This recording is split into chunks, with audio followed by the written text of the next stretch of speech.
and VM Group. Tonight, we focus on the leaders. Our moderator is Archibald Gordon. Good evening. Welcome to the final of 3 general election debates organized by the Jamaica Debates Commission, staged before a live studio audience. The debates are intended to assist in identifying, clarifying, and understanding the issues being presented in this general election campaign. This evening's debate focuses on the leaders. Members of the panel of questioners are Dion Jackson Miller, Radio Jamaica 94 FM, and Giovanni Dennis, CVM TV. Taking and presenting questions from the public is our social media editor, Amoy Harriott, from CVM TV.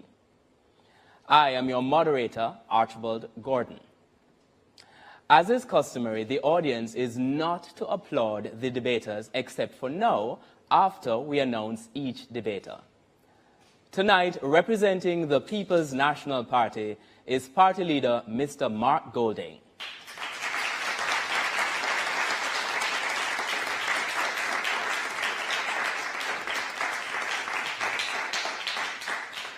Representing the Jamaica Labour Party is party leader Dr. Andrew Holness.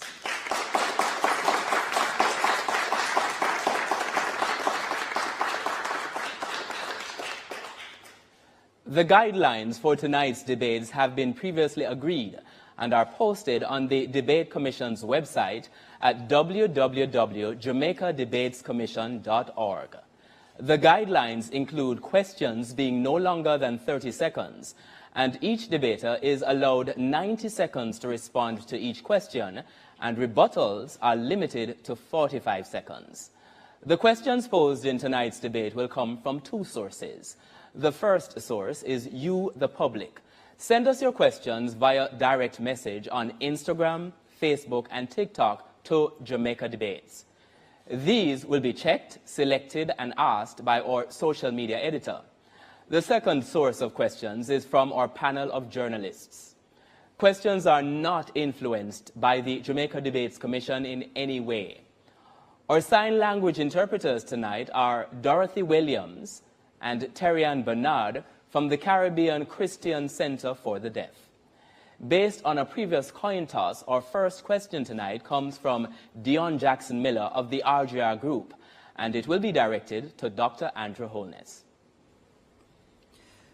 Dr. Holness, government members have recommended taking the Auditor General off the Integrity Commission. There have been changes made by your administration to the Office of Political Ombudsman that have virtually destroyed its effectiveness as a check on the behavior of politicians. And there have been constant attacks by members of your administration on the Integrity Commission and on media and civil society groups that criticize your administration. Shouldn't Jamaicans be concerned about what appears to be a pattern by your administration of undermining oversight bodies in the public sector, civil society, and media? There is absolutely no attempt by my administration, and indeed myself, to undermine any oversight body. Indeed, we have acted to strengthen and make them far more efficient.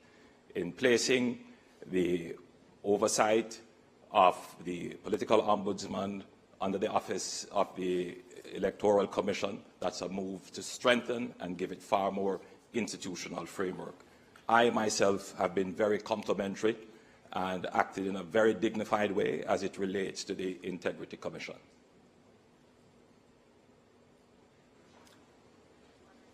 Mr. Golding will have the opportunity to respond.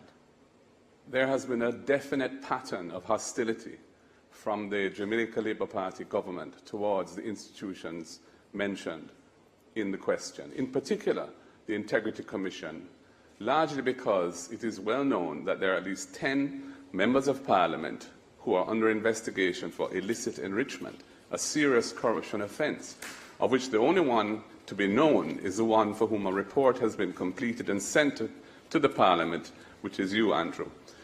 As a result of that, they have done their very best to try to neuter that critical institution, including the Prime Minister bringing that institution to court to undermine its effectiveness and indeed eliminate it entirely. Our next question comes from Giovanni Dennis, and it goes to Mr. Mark Golding. Mr. Golding, Keith Duncan says the PNP's proposal to increase the income tax threshold to 3.5 million is impractical and impossible to fund without new taxes. Can you explain how these planned tax breaks will work without hurting the economy? The context in which we have decided to increase the threshold to 3.5 million is the hollowing out of the middle class in this country. Working families finding it extremely difficult to make ends meet. And we believe with the debt to GDP ratio having now, after 13 and a half years of belt tightening and austerity, having now reached the cusp of the target of 60% of GDP introduced into the fiscal rules in law under Portia Simpson Miller, this is a time, this year it's expected to actually, with the readjustment of the definition and calculation of GDP, this is the year that we expect to achieve that target. That will release 2.5% to 3% of GDP of additional resources, which were not previously budgeted for in the fiscal policy paper. That is more than sufficient to pay for our entire program, including the $3.5 million increase to 3.5 million of the tax threshold, which will make our civil servants and our middle managers, and indeed most of Jamaicans who are presently suffering under the high burden of the cost of living, have money that they can spend, they can fix up their homes, extend their homes with a room, buy a car if they don't have one, pay down debt where they may be in arrears. It is necessary to preserve the country from brain drain and to keep the society intact. Dr. Holness now has the opportunity to respond. The hollowing out of the middle class is an act of the PNP. They totally decimated the middle class. It is the Jamaica Labour Party that introduced the increase in the non-tax threshold that recreated a middle class in Jamaica. In fact, when you look at the salary profile of PAYE contributors, you would see that their salaries have all risen. It is the Jamaica Labour Party through the compensation review that has increased salaries by over 200 billion Jamaican dollars for public sector workers. The current proposal of the PNP is unworkable. It's now time for a question from social media. We're going to Amoy Harriot. Thanks, Archie. Our first social media question tonight comes from Instagram. Shania in Kingston, she says, low voter turnout suppresses the effectiveness of a democratic society. Many Jamaicans refuse to vote because they believe both parties are corrupt. What would you say to the significant population of non-voters? And if elected, how will you hold politicians accountable for offenses against the people instead of protecting them? So in this instance, the question, you have 90 seconds to answer, and we begin with Dr. Holness. Corruption is a serious problem in our country, and corruption requires strong leadership. From my position as Prime Minister, I have taken action against any member of my political party that has been involved or accused of anything that suggests corruption. In my own case, I have been investigated for a year with an expert forensic auditor. The findings of that report have suggested no corruption. There have been no charges. Every aspect of my report, every aspect of my personal life and my personal financial details are in the public domain. I am the politician about which Jamaica knows the most.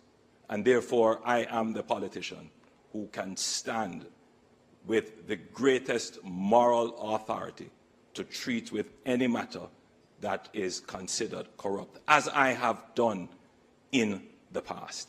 And I want to give this assurance to the Jamaican people that you know me, you know about me, you can trust me, and you know that I stand against corruption.